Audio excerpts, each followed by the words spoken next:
So I recently put up a poll on my Instagram stories as well as here on my YouTube community tab to ask which video you wanted to see next. And yes, it's safe to say that a majority of you wanted to see a WIP takedown video. So here we are. If you saw that poll, you might have noticed that I did originally plan for this to be a 10-hour coloring challenge. But after looking at my schedule for the next few days, 10 hours, I knew that just wouldn't be possible for me. So I made the executive decision to scale it back to an 8-hour coloring challenge. And if this video does well, we can try the full 10 hours next month. The goal of this challenge isn't necessarily to have any completed pages by the end. It's more about spending a solid chunk of time making progress on a bunch of my WIPs, so they're a little bit less overwhelming for me to tackle later on. My game plan for this challenge is to split the 8 hours into 4 2-hour blocks. In each block, I'll work on a different WIP,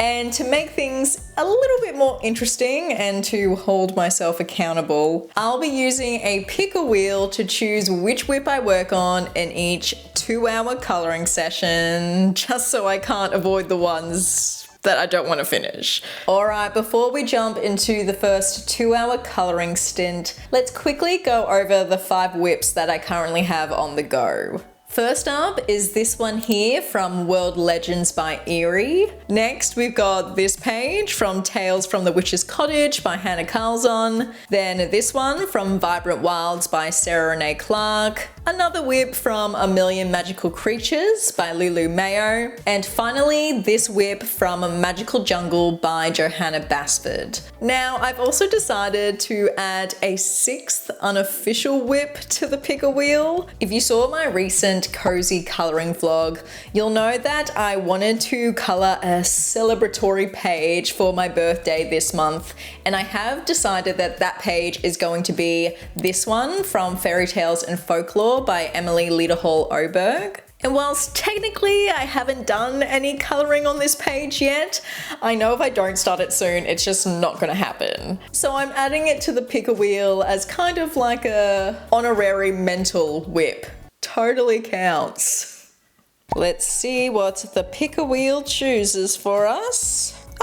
A Million Magical Creatures by Lulu Mayo. This is actually the one that I'm currently doing some coloring in. So I have worked on this a bit since you last saw this page on my channel. Mainly, I've just done some basing with my Artex watercolor pencils. And I've also done this sort of gradient background here. I'm not absolutely loving how that background is looking currently, but I think I'm gonna add a little bit more pizzazz to it once I've sort of colored all the main elements and I get a clearer idea of how I want the picture to turn out. I do have some coloring techniques that I want to try during this 8-hour challenge, but I am thinking of using those techniques for specific pages, so hopefully those do get chosen so I can try those techniques with you all. Currently it is, what is the time? 11:58 a.m. Let's get into it. Hello, future Kira is popping in. I decided to format this video in kind of a present future way because honestly, I am absolutely hopeless at coloring and talking at the same time. So future me will jump in during the coloring portions of this video to talk about what I'm doing, what I'm thinking, any revelations I had at the time, and then I'll throw it back to past Kira for everything else. You'll get it as we go along. Anyway, let's talk about this WIP from A Million Magical Creatures by Lulu Mayo. I always have such a good time coloring in Lulu's books. She's definitely earned a spot on my favorite illustrators list. Her artwork is just so quirky, whimsical, and fun, and I find I just can't help smile when working on one of her pages. Now, moving on to what I'm actually doing here. I don't always work like this on camera, but this is how I usually color in my free time, which is, going color by color across the page. So I started by coloring all the elements that I wanted to be this orange salmon color combo, whatever you want to call it. And then I moved on to the next set of elements that I wanted to be a different color combo, and so on and so forth. This process is what works best for me because I prefer to work systematically. Plus, it really helps me keep track of what pencils I'm using within my color combinations so that I don't accidentally forget halfway working through the page. One thing I will say that is, while I love coloring in Lulu's books, they can sometimes be a little bit tricky when it comes to figuring out how to color certain elements and characters. When you have things like leaves and flowers, I feel like us as colorists tend to develop our own go-to way of shading these commonly found elements. But Lulu's style is so whimsical and unique that I do sometimes find myself second guessing how to color certain things on her pages. On this page in particular, I definitely struggled with the dragons. Not only did I have to consider, their round, quirky shapes, but also the little scale details, like how do you shade those little squiggly lines? I think it did turn out okay in the end. I'm not completely in love with how I shaded the top dragon, but luckily with Lulu's pages, they're so stylized and non-realistic. Perfect shading isn't really a deal breaker for me when it comes to how much I enjoy the finished page. Once I'd finished all the orange salmon-y colored elements, I moved on to everything that I wanted to be gold. And actually, speaking of gold, you may have noticed that there are a few elements on the page that I didn't do any basing for, and that's because I plan on using a gorgeous shimmery gold watercolor for those accents. I did the same thing on the one other completed page I have in this book, and I'm absolutely obsessed with how that one turned out. And so I thought it might be fun to make that kind of a theme across all the pages I complete in this book. I mean, the book is titled A Million Magical Creatures, and what's more magical than some gold shimmery accents? I don't know, I'm just picturing flipping through the book one day in the far, far future where I have multiple pages colored and there's sparkle and shimmer on every page. It sounds like a good idea in theory. We'll see how it all pans out. But I did want to quickly chat about the pencils I used for this page. I used a mix of my 160 set of Brute Funas, my Brute Funa macarons, as well as the 100 set of adult coloring Crayolas that I own.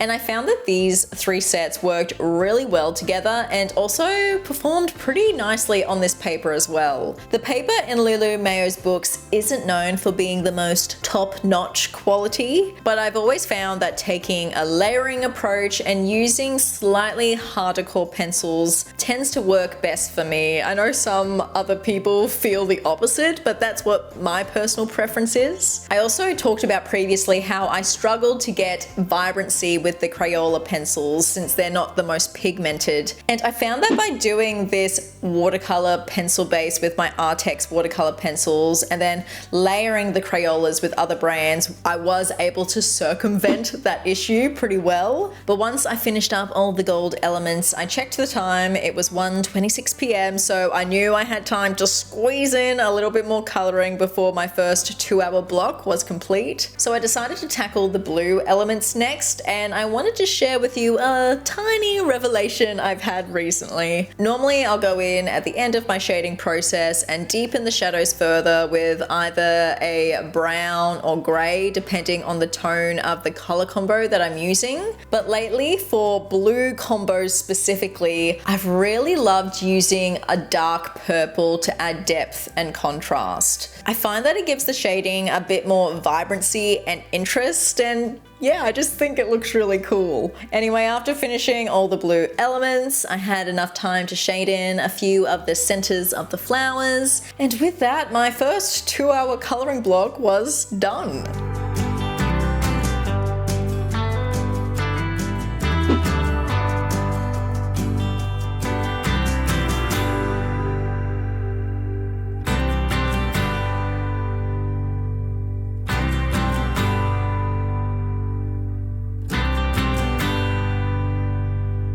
All right, my first 2-hour coloring stint is all complete.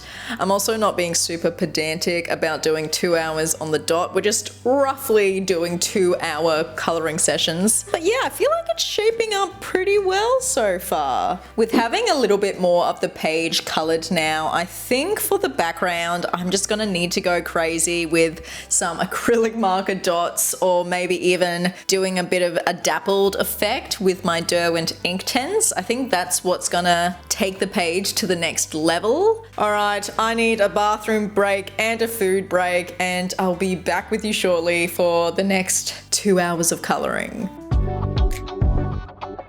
All right, I am back. My energy stores have been replenished. Let's have a look at what we're going to be coloring next. I hope the picker wheel chooses a page where I can do some fun, interesting coloring techniques with you, but alas, I'm not in control. Okie dokie, let's have a look-see.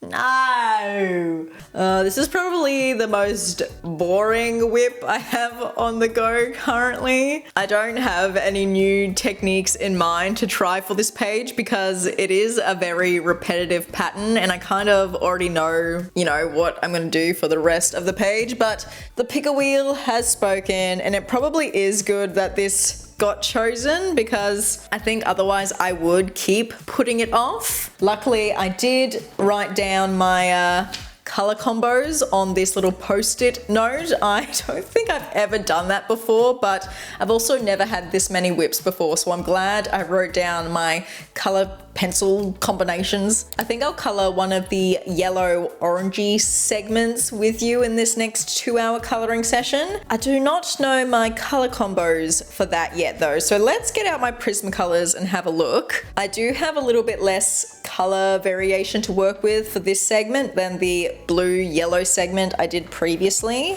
Oh, I need my swatch card. If you didn't know, I'm currently in the process of revamping my swatching system thanks to Sarah Renee Clark's new swatch decks. I'll have my affiliate link for that product in the description below in case you're wanting to revamp your system as well. It is going to take me forever though because I have so many supplies, and yeah, swatching them all out definitely takes some time, but I've done 3 of my colored pencil sets currently, and that's completely filled up this swatch decks deck. Okay, let's look at I think we should look at the yellow and orange colors and the pink and reds. Give me 2 seconds. I need to do this without talking into this microphone.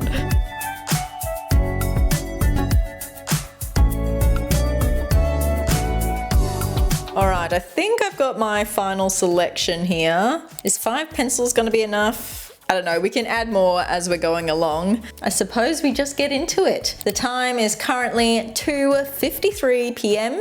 Let's do some very repetitive coloring. All right, we're gonna speed through this next 2-hour coloring block pretty quickly because, yeah, to be honest, I didn't do anything too groundbreaking or have any major revelations. The main difference between this session and the last time I worked on the page coloring the blue-green segment is just my approach to the color placement. Since the watercolor background on this orange-yellow segment didn't have as much color variation as the blue-green segment, I felt like my original method of shading based on the background wash of color wasn't really going to work. So instead I decided to loosely mirror the color placement from that blue-green segment. Obviously just using a different color combo. So for example, where I used a dark blue shade previously, I used a dark red here. Where I had a bright green before, I swapped in a bright orange. So on, so forth. I did end up bringing in an even darker red partway through because, you know me, I'm obsessed with having contrast in my pages. And yeah, I wasn't getting quite enough depth from the original combo I picked, so this deeper red really helped balance everything out. However, something I did a bit differently when coloring this segment, and you don't often see from me on the channel, is using a neon yellow. I've never really been one to gravitate towards the neon pencils in my various sets, but recently I felt kind of bad just having them sitting there untouched and unloved. So I've slowly started to try working them into my coloring pages, and honestly, they don't look anywhere near as jarring as I thought they would. But anyway, it was 3:48 p.m. by the time I wrapped up coloring that yellow-orange segment, so I had a little bit more time up my sleeve and thought I could complete another one of the grey segments. I did do this one off camera because I was literally just shading the elements exactly the same and using the same pencil color combination as I did in the previous video. But once that was done, this is how the page was looking, and I had enough segments colored to add some more acrylic marker dots. We know I love doing it. Now, something I did switch up this time compared to last time with my acrylic marker dots, I still used a pale yellow and 2 different sizes of white acrylic markers, but I feel like I need to add a 3rd color into the mix. So very shortly, you'll see that I added an orange color into the dots. And yeah, that was definitely the right call, I think. It helped create a smoother, more cohesive transition between the yellow and gray segments. And I also ended up adding some seafoam green acrylic marker dots to the transition between the grey and blue-green segment to help smooth out that transition as well. Which then brought me to the end of my second 2-hour colouring stint, give or take a few minutes.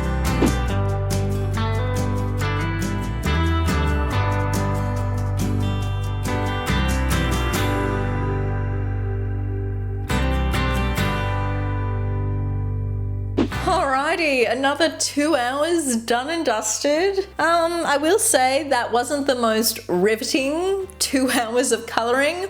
I don't think I'd ordinarily spend that much amount of time coloring such a repetitive page like this. I would maybe do it more in like little 30-minute chunks, but I am glad to now have, I guess that's half of the page done, which is very exciting. I still need to sort out the edge issue that I spoke about in my last video. So many of you gave me some really great ideas of what I can do around the edge. Someone said like a filigree detail, and I thought that was really cool, but that also might make the page just a bit too busy. So I think I'm gonna end up just doing like a straight white acrylic marker border around the edge. Just keep it nice and simple and neat, but never say never. Who knows, I might get some sort of creative spark of inspiration towards the end of coloring this page. Oh my gosh, I'm so sorry. I just burped. That was disgusting. Please don't unsubscribe from me. But yeah, I think we're gonna leave it there for day 1. I'm definitely feeling a little bit, my hands are feeling a little bit tired, or rather my right hand. Tomorrow, I think we're just gonna solely focus on not colored pencil work, if that makes sense. I'll probably do a little bit, but I want to mainly focus on, I think, water soluble mediums, because I'm really enjoying that medium at the moment, and hopefully the picker wheel chooses some pages that aligns with that. So I will see you tomorrow, but you will see me in probably 2 seconds. It is the second day of the challenge. I still have on the same pair of sweatpants, but yes, we are focusing on water-based, water-soluble mediums today because I need a colored pencil break after 4 hours yesterday. I really hope the picker wheel chooses the birthday page today because I just want to get a start on it, but alas, that choice is not in my hands. But yeah, I feel like I could use water-based mediums for any of these pages today, so let's have a look-see.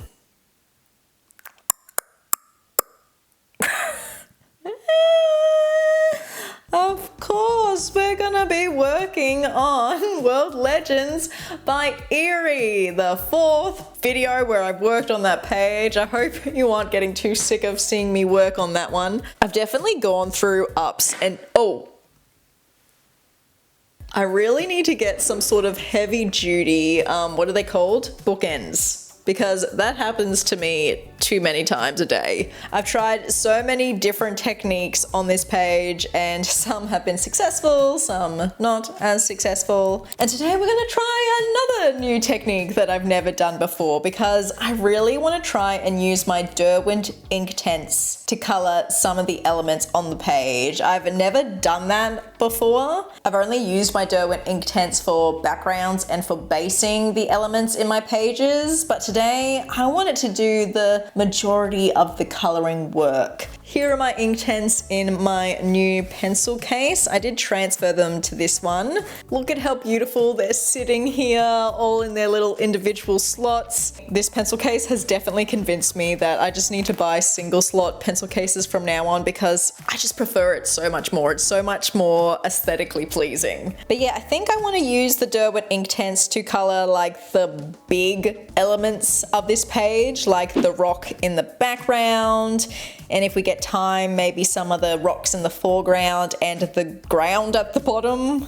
I'm guessing that's sand. I am getting a little bit of an earlier start to today's challenge, so that will be nice. I'll finish earlier today. Let's just see how this Derwent Inktense experiment goes. So yes, like I mentioned earlier, up until now, I've only really used my Derwent Inktense for backgrounds and basing my pages. I had never used them to actually color and shade the elements within an illustration until this moment right here. This has truly become a page of testing and experimenting, so I'm really curious to see how the completed page ends up looking eventually. But yes, I was absolutely flying by the seat of my pants. I didn't follow a tutorial, I didn't have a step-by-step guide. I was just trusting my intuition and seeing what happens. Trial and error seems to be the best way for me to learn rather than any sort of, I don't know, video tutorial or blog post. However, I'm sure sometimes I could have saved myself some heartache and time if I just followed a tutorial, but anyway, this was one of those times where going with the flow didn't end up in a disaster. So I started by doing a super light base of grey, and yes, I do want to emphasize how lightly I applied it because the Derwent Inktense pencils, they're so pigmented. As you would have just seen, once you activate them with water, that is when the magic really happens and all the color comes to life. After the base layer was dried, I then went in with a dark blue-gray pencil to add shading to the rocks, and I'll admit I was a bit nervous here. I'd never shaded a rock on this grand of a scale within an illustration before, but it was actually a lot easier than I had built it up in my head, which tends to always be the case. Once I put that shading in place, I then went back in with the same light grey I used for the base to just sort of soften that transition a bit. And then of course, it was time to activate again. For this second activation, I switched to a thinner water brush, not just to get into all those nooks and crannies, but also to preserve as much detail as possible. I feel like if I'd used the larger brush that I'd used earlier for activating the base layer, I don't know, I think I would have lost some of the precision that I'd done with my shadow placement. That's my theory anyway. And I will say that I was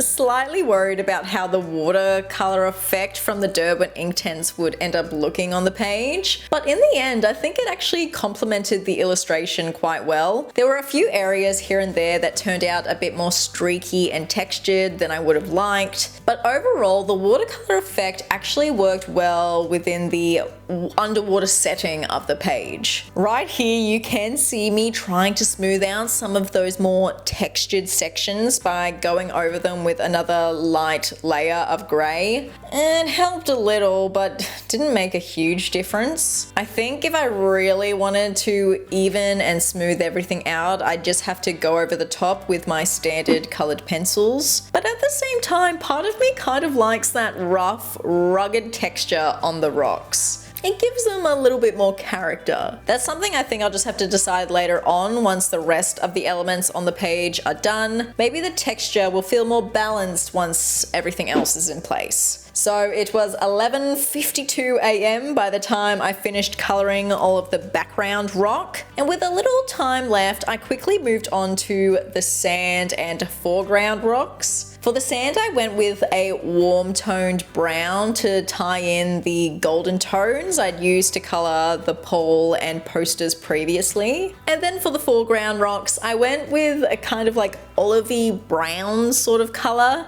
to help them stand out against the gray rocks in the background. I pretty much followed the exact same method I used before: light base layer, shading, blending, activation, but I did do one extra step at the end, which we'll talk about in just a sec. But first I want to take a moment to talk about the paper in this book because wow, it handled this water soluble media super duper well. I feel like I vaguely remember in the deep recesses of my mind that people have said that Eriy's books take water mediums really well. And yes, I can confirm that with this page right here. There was absolutely no bleed through to the other side and the warping was super duper minimal. It makes me really keen to try watercolors at some point in this book, just to see how the paper holds up with a heavier water medium. But yeah, so far from this one page I've tested, I definitely recommend trying out some water soluble mediums in your Eriy books. I did buy my copy here from Amazon Japan, and I know sometimes paper quality can differ from country to country, so yeah, that's just something to keep in mind. Now here's what I was referring to earlier when I mentioned adding an extra step to my process. Once again, I found myself wanting more depth and contrast, but this time I also wanted to bring in some subtle shades of green and yellow to the rocks to give them, you know, more visual interest. So I went ahead and took the pigment straight from the pencil and applied it directly onto the page, and that did the trick wonderfully. You do have to be a little careful doing it this way. It's super easy to go overboard and add too much pigment. But even then, I found that dabbing the page lightly with my finger helped to blend things out and tone down any areas that were starting to look a little too saturated. But yeah, with that, my third coloring block for this challenge was finito.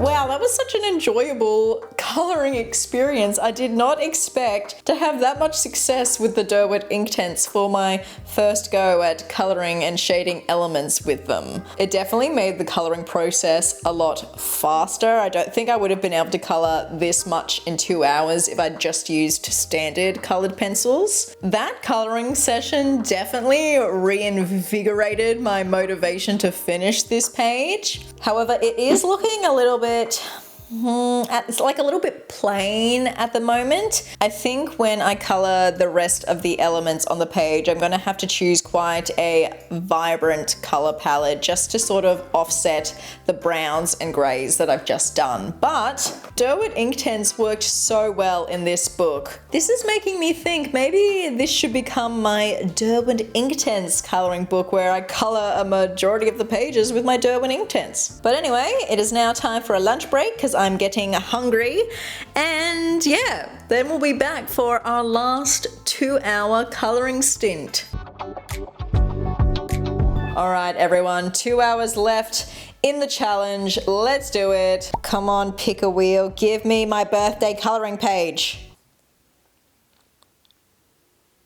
Nah, pick a wheel doesn't want me to celebrate my birthday. I'm still keen to work in Vibrant Wilds. I do love that book. So I haven't colored too much of this page yet. I've only done the vase at the bottom here. I don't have any solid plans in mind when it comes to this page. I just know that I want to do something a little bit abstract and a little bit messy. Actually, I think what I want to do is use that watercolor technique that I did for that magical jungle page before, where I base the page with watercolors in like a really messy way, and then used those base washes of color to influence how I shade the foreground illustration, if that makes any sense. Yeah, that's what we're gonna do. So I'll get my Mei Liang watercolor set out. Where is it? Here it is. My watercolor set is coming out to play. I'll probably have a stronger idea of what direction I want to take the page in as I'm doing some watercolor work. It is currently 2:19 p.m. Last coloring stint. Here we go. All right, everyone, you better brace yourselves because this final 2-hour coloring session got very chaotic and messy. As usual, I started by masking the page and then diving straight in with my watercolors. The general game plan for this page was to create a messy, blended watercolor base, something that I could build upon later with my Prismacolors. I wasn't trying to keep things neatly within the lines or confined to certain illustrated elements. It was all about blending one shade into the next. And I did try to push myself outside of my comfort zone when it came to the color palette here. I wanted something warmer and a bit earthier to match the antique vibes of the vase I'd colored previously. But here is where things started to unravel a little bit. I totally forgot that I'd used white acrylic marker around the edges of the vase just to cover up some previous yellow acrylic mishaps I'd had. And of course that acrylic resisted the watercolor completely. Immediately when I saw this, my brain went into panic mode, and when your brain is in that mode, things definitely start to snowball. I decided to try salvaging the page by bringing in some Neocolor 2s to create a vignette effect around the edges, but of course I hadn't let the watercolor layer dry completely because I was freaking out, and so when I applied the Neocolors, especially up in that left top hand corner, the pigment didn't break down or blend properly like it usually would. I was definitely feeling a little bit defeated and frustrated at this point, but instead of throwing in the towel, I thought, you know what? Let's just lean into the messy, chaotic vibes even more. So I pulled out a few of my gouache paints in a bunch of different colors and just went to town with some good old-fashioned paint splatters. I'm the kind of person who always tries to save a page if I can, no matter how many things have gone wrong. So leaning into the mess and chaos I was feeling and seeing on the page was kind of my only solution. At one point, I even brought my hairdryer out to help scatter the gouache splatters even more, because why not? If we're doing chaos, we are committing to the chaos. And when I finally peeled off the masking tape, it actually didn't look half bad. I mean, sure, I still had that stubborn white acrylic area around the vase that was not cooperating with me, but aside from that, I was kind of liking the overall vibe. So once the chaotic 1.5 hours of background mayhem was over, I decided to go in with my Prismacolors and start shading all the green florals on the page, partly to convince myself, but also partly to convince you all watching that there is method to my madness. Any page can be saved. So I'll be honest, I did have a moment where I considered just grabbing a bunch of acrylic markers, outlining the line work and calling it a day, but my stubborn side definitely came out, and I think I made the right call by going in with some more detailed pencil shading. It really helped lift the elements off the page and added that much needed contrast between the messy background and the actual illustration. 99% of the time, coloring brings me so much joy and happiness. But this was that 1% where, yeah, I just wanted to rip the page out and pretend it never happened. Anyway, it was a chaotic ending, but with that, my 8-hour coloring challenge was complete. Oh my goodness, that was such a chaotic turn of events. I was not expecting the last 2 hours of this challenge to go so downhill, but I think it is going to be okay in the end. Now that I've shaded the green elements on the page, I can see where it's headed. I just need to figure out how to cover up those white acrylic streaks around the edge of the vase. I think I'm gonna have to use either like more acrylic over the top of it, or maybe my Derwent Inktense might be okay since they're literally like ink in a pencil. I can't even think about it right now. That was 2 hours that felt like 4. But anyway, that brings us to the end of this 8-hour coloring challenge. This was definitely an eye-opening video to do because I definitely think 2 hours is kind of my sweet spot when it comes to coloring. I found myself at the end of each 2-hour block kind of going, okay, I need a break now. So that's good to know for the future. And I do feel a little bit lighter now that I've gotten quite a bit done in those 4 WIPs. So hopefully I can just continue working on them and I can show the completed versions of them soon, either on Instagram or when I do my next completed pages video. Hopefully you enjoyed the video. I wasn't too sure how I was gonna structure this type of video, so definitely let me know your thoughts in the comments and if there's anything I could do differently if I film this next time. Do you want to see a 10-hour version of this challenge? Let me know about that in the comments below as well. But in the meantime, happy coloring, friends. Have a good day, have a good life, and I'll see you in the next one. Bye!